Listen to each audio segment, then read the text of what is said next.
Hello friends, कैसे हैं आप लोग। उम्मीद करता हूं बहुत ही बढ़िया और स्वस्थ होंगे। तो पिछली वीडियो में हमने प्रश्नावली 5 यानी कि समांतर श्रेणी का इंट्रोडक्शन पार्ट देखा था। तो आज की इस वीडियो में हम प्रश्नावली 5.1 के सारे प्रश्नों को बिल्कुल आसान तरीके से सॉल्व करने वाले हैं। तो आप सभी से विनती है कि प्लीज़ इस वीडियो को आप पूरा देख लीजिए। अगर आपका कोई डाउट रहता है तो प्लीज़ मुझे कमेंट सेक्शन में ज़रूर पूछ लीजिएगा। तो पहले प्रश्न पर चलते हैं। देखिए, प्रश्न दे रखा है, निम्नलिखित स्थितियों में किन स्थितियों में संबद्ध संख्याओं की सूची एपी है और क्यों। देखिए, अपने को कुछ लैंग्वेज दी हुई है, उसकी सहायता से हमें एक सूची बनानी है और फिर बताना है कि जो सूची प्राप्त हुई है वह सूची समांतर श्रेणी है या नहीं। देखिए, सूची क्या होती है और समांतर श्रेणी। देखिए, सूची में जो सार्वअंतर रहता है वह समान भी रह सकता है और समान नहीं भी रह सकता है। जैसे मैं आपको बोलूँ 2, 4, 6, 8, इस प्रकार से कोई क्रम वाइज एक सूची है। एक और सूची लिखता हूँ 2, 3, 7, 8, 5, 4, ये भी एक सूची है। सूची का मतलब लिस्ट। देखिए, इसमें 2 से 4 हुआ, 4 में से 2 घटाते हैं, कितना बचता है 2। 6 में से 4 गया तो भी 2 बच रहा है। 8 में से 6 गया तो भी कितना बच रहा है 2। तो ये एक सूची भी है और समांतर श्रेणी भी है। इसमें देखते हैं, 3 में से 2 गया तो 1 बचा, 7 में से 3 गया तो 4 बचा, 8 में से 7 गया तो 1 बचा, 5 से वापस 8 घटाएंगे कितना बचेगा -3। इस प्रकार से इसमें डी समान नहीं है, यानी कि सार्वअंतर इसमें अलग अलग दे रखा है। तो इसका मतलब यह है कि यह एक सूची तो है लेकिन एपी नहीं है, और यह सूची भी है और एपी भी है। तो इस प्रकार से हमें कुछ क्वेश्चंस दिए हुए हैं, उसकी सहायता से हमें इस प्रकार एक सूची बनानी है, फिर बताना है कि जो सूची प्राप्त हुई है वह सूची समांतर श्रेणी है या नहीं। तो पहले पार्ट पर चलते हैं। देखिए, पार्ट दे रखा है, प्रत्येक किलोमीटर के बाद टैक्सी का किराया, जबकि प्रथम किलोमीटर के लिए किराया 15 रुपये है। इसने बोला है प्रश्न में कि प्रत्येक किलोमीटर के लिए टैक्सी का किराया 15 रुपये है। तो यानी कि अपने को मान लीजिए आपको कहीं घूमने जाना है और आपने टैक्सी वाले से पूछा कि कितने रुपए लोगे। तो टैक्सी वाले ने आपको बोला कि अगर आपको 1 किलोमीटर जाना है, यानी कि प्रथम किलोमीटर के लिए किराया आपका 15 रुपये लगेंगे। उसके बाद उसने बोला है और प्रत्येक अतिरिक्त किलोमीटर के लिए किराया 8 रुपये है। तो उसने आपको बोला 1 किलोमीटर ही जाओगे तो 15 रुपये लगेंगे, और आगे जाना होगा आपको तो एक्स्ट्रा 8 रुपये लगेंगे। यानी कि दूसरे किलोमीटर के लिए गए आपको तो 8 रुपये लगे, तीसरे किलोमीटर के लिए गए तो वापस 8 ऐड हुए, यानी कि 8 ऐड होता जाएगा। तो इस प्रकार से हमें एक सूची बनानी है। तो सबसे पहले लिख देंगे, माना प्रथम किलोमीटर के लिए टैक्सी का किराया कितना रुपए बोला था उसने, 15 रुपये। और आगे प्रश्न में क्या बोला है लिख देंगे, प्रश्नानुसार प्रत्येक अतिरिक्त किलोमीटर के लिए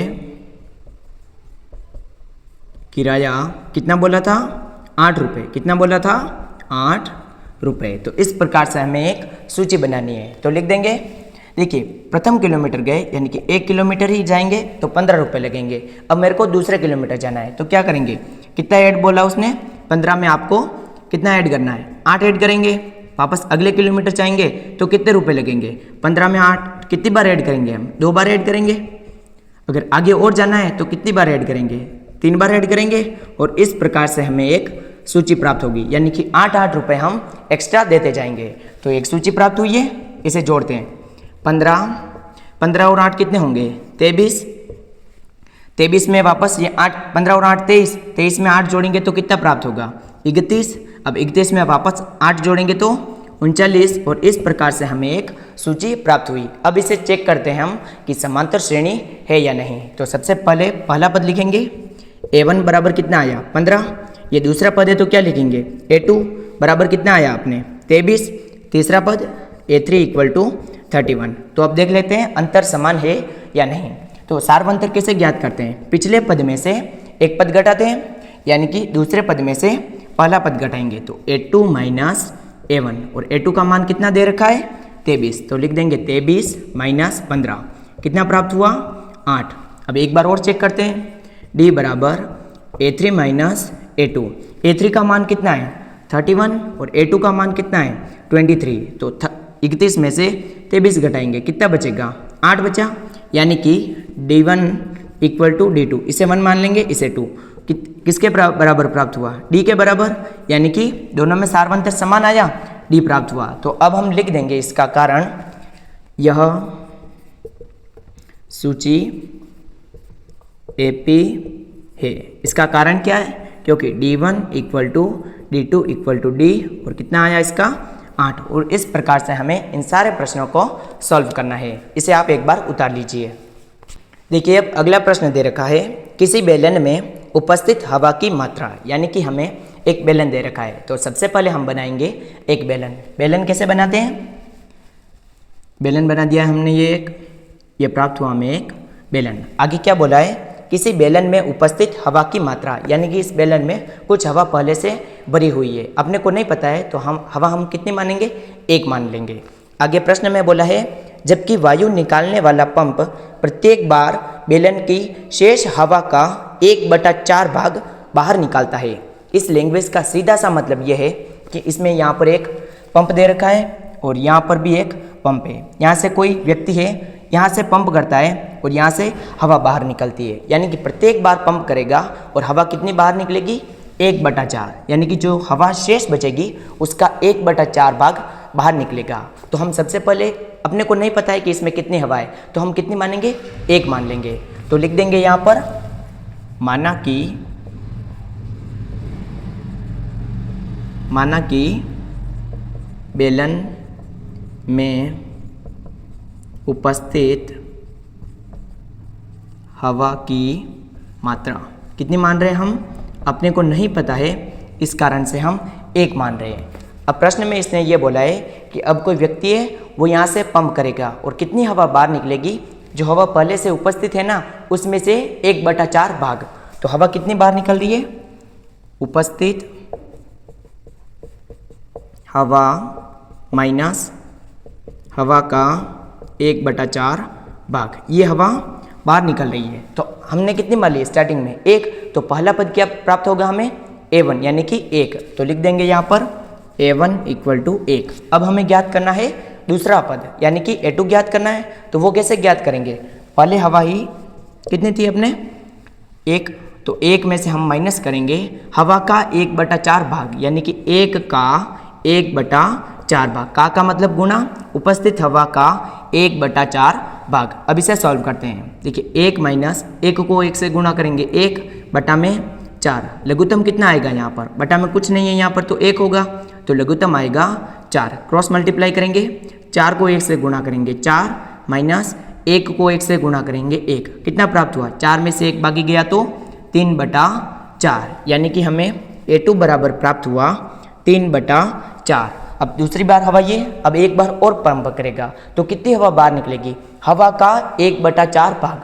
तो तीसरा पद इस प्रकार से प्राप्त करेंगे कि उपस्थित हवा 3/4 माइनस हवा का, कितनी हवा है 3/4 का 1/4। अब इसे सॉल्व कर देंगे, तो 3/4 माइनस 3 को 1 से गुणा करेंगे तो 3, 4 को 4 से गुणा करेंगे तो 16। अब देखिए 4 और बटा में है 16, इसका लघुत्तम लेंगे, 4 और 16 का लघुत्तम, 2 का भाग देंगे, 2 बार जाएगा, 16 में 8 बार, वापस 2 का भाग देंगे तो 1 बार और 8 में 4 बार, वापस 2 का भाग देंगे तो 1 बार और ये 2 बार, वापस 2 का भाग देंगे 1 और 1, तो 2 × 2 4, 4 × 2 8, 8 × 2 16, तो लघुत्तम कितना आया 16। तो लिख देंगे यहाँ पर 16, 4 का भाग 16 में देंगे 4 बार, तो अब हम क्या करेंगे 4 को 3 से गुणा करेंगे तो 4 3 12, 16 का भाग 16 में देंगे 1 बार, तो 1 को हम 3 से गुणा करेंगे, कितना आएगा 3। अब इसे सॉल्व करेंगे,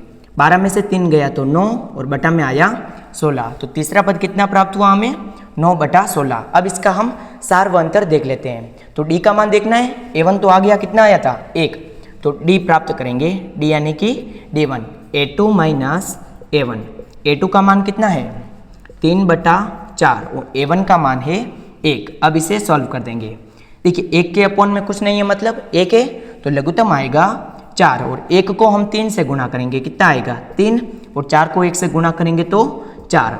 अब छोटी संख्या से बड़ी संख्या बाकी करनी है, तो चिन्ह किसका आएगा, माइनस का, तो यहाँ पर बचेगा -1 अपॉन में 4, यानी कि D1 बराबर आया माइनस का 1/4। लिख देंगे D1 equal to -1/4। I hope आपको ये वीडियो पसंद आ रहा होगा और समझ में भी आ रहा होगा। अब हम दूसरा सारवंतर निकालते हैं, तो लिख देंगे D2। कैसे प्राप्त करेंगे, A3 माइनस A2, और A3 का मान कितना है 9/16 माइनस A2 का मान कितना है 3/4। इसे सॉल्व कर देते हैं।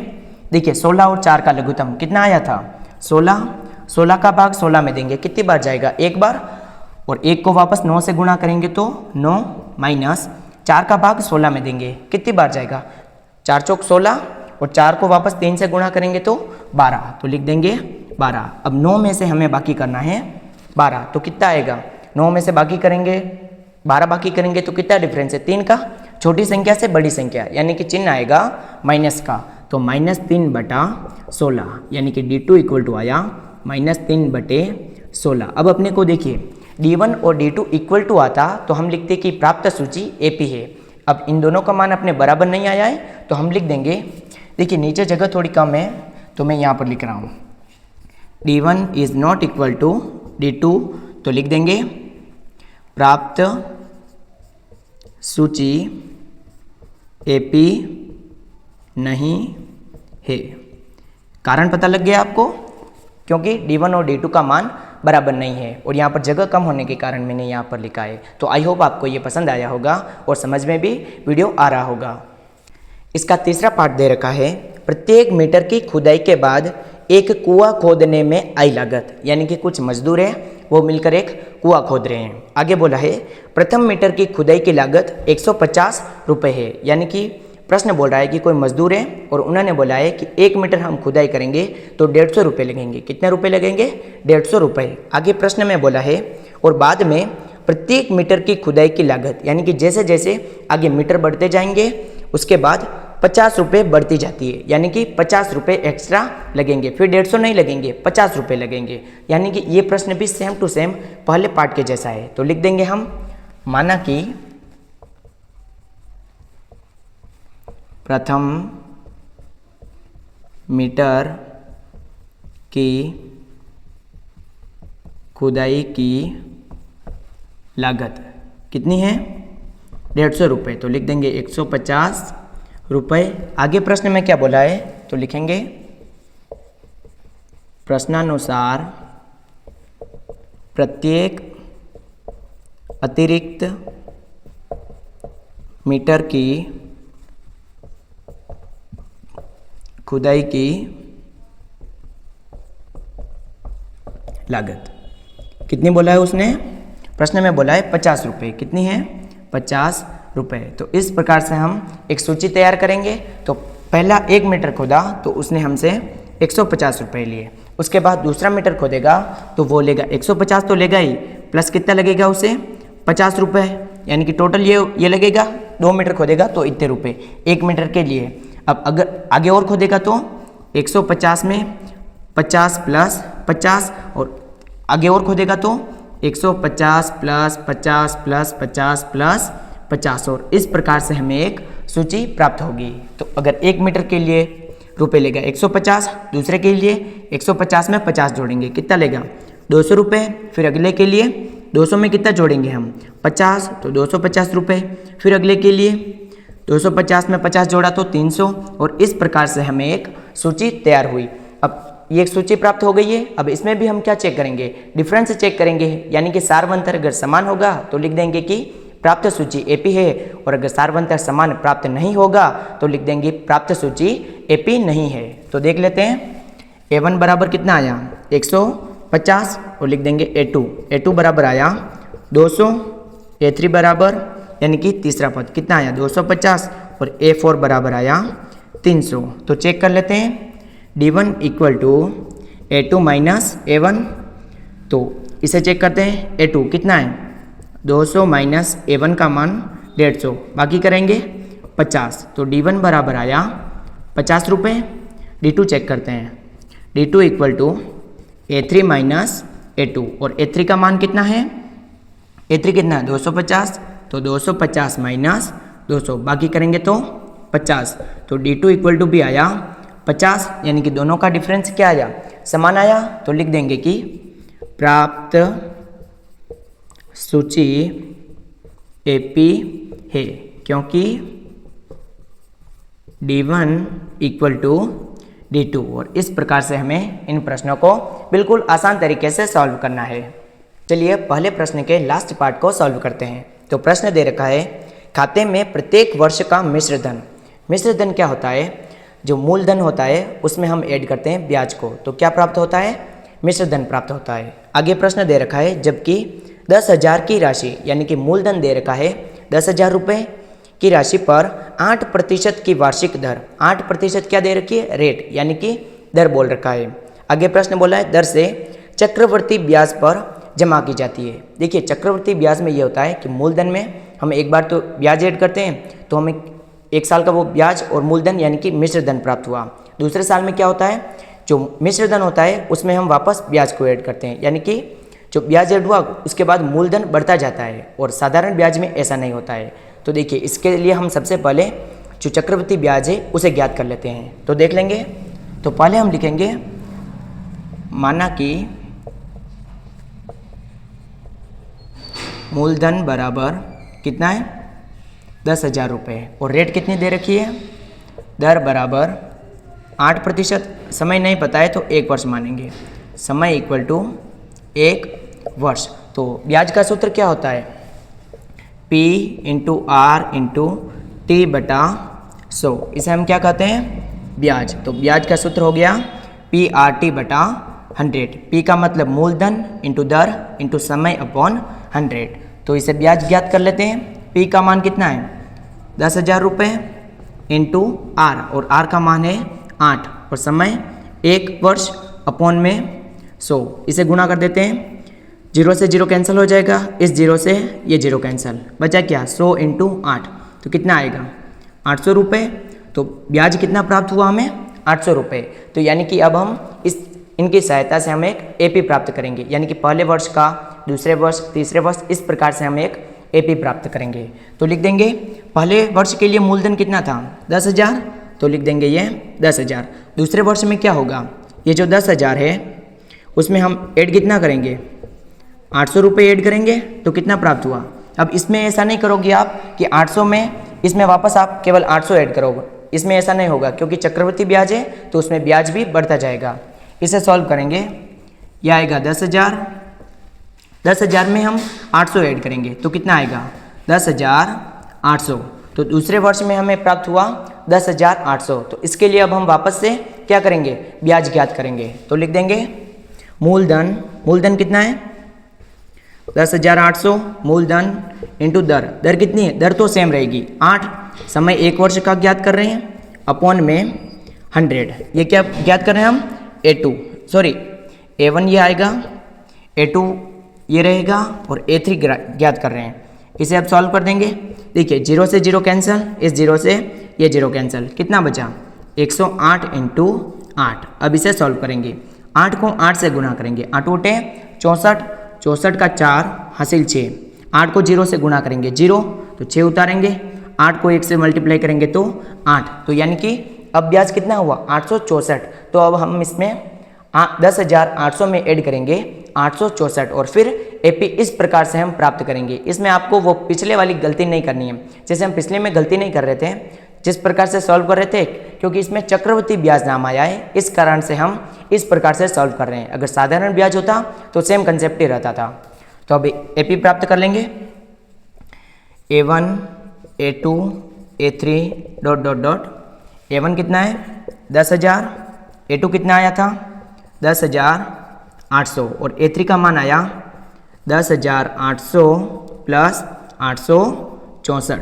इसे सॉल्व कर देंगे, ये 10,000, दूसरा 10,800, इसमें हम ये ऐड करेंगे तो 0 में 4 ऐड करेंगे 4, 0 में 6 ऐड करेंगे तो 6, 8 में 8 ऐड करेंगे कितना होगा 8 और 8 16 का 6 हासिल 1, तो 1 में 0 ऐड करेंगे 1, ये 1 उतारेंगे तो 1, यानी कि A1 आया, A2 और A3 कितना आया है, 11,664। इस प्रकार से हम एक एपी ज्ञात की। देखिए आगे ज्ञात करने की ज़रूरत नहीं है क्योंकि हम दो डिफरेंस भी ज्ञात कर लेंगे। D1 यहाँ से आ जाएगा और D2 यहाँ से आ जाएगा। तो यहाँ पर हम अब D1 का मान देखते हैं। तो D1 बराबर लिखेंगे A2 माइनस A1। A2 का मान कितना है 10,800, तो लिख देंगे 10,800 माइनस A1 का मान है 10,000। कितना है 10,000, तो माइनस करेंगे, 0 में से 0 गया तो 0, 0 में से 0 0, 8 में से 0 गया तो 8 और 10 में से 10 0, यानी कि कितना आया 800 आया। तो D1 बराबर आया अपने 800 रुपये। तो लिख देंगे 800। D2 ज्ञात करते हैं। D2 कैसे ज्ञात करेंगे A3 माइनस A2, और A3 का मान कितना है 11,664 माइनस A2 का मान है 10,800। इसे सॉल्व कर लेंगे। 4 में से 0 गया तो 4, 6 में से 0 गया कितना बचेगा 6, 6 में से 8 नहीं जाएगा, यहाँ से हासिल लेंगे तो 16, 16 में से 8 गया तो 8, यानी कि D2 इक्वल टू आया 864। देखिए D1 और D2 का मान सेम नहीं आया है, इस कारण से हम क्या लिखेंगे प्राप्त सूची एपी नहीं है। और कारण क्या इसका, क्योंकि D1 is not equal to D2। और इस प्रकार से हमने प्रश्न संख्या 1 के चारों पार्ट को बिल्कुल आसान भाषा में सॉल्व कर लिया है।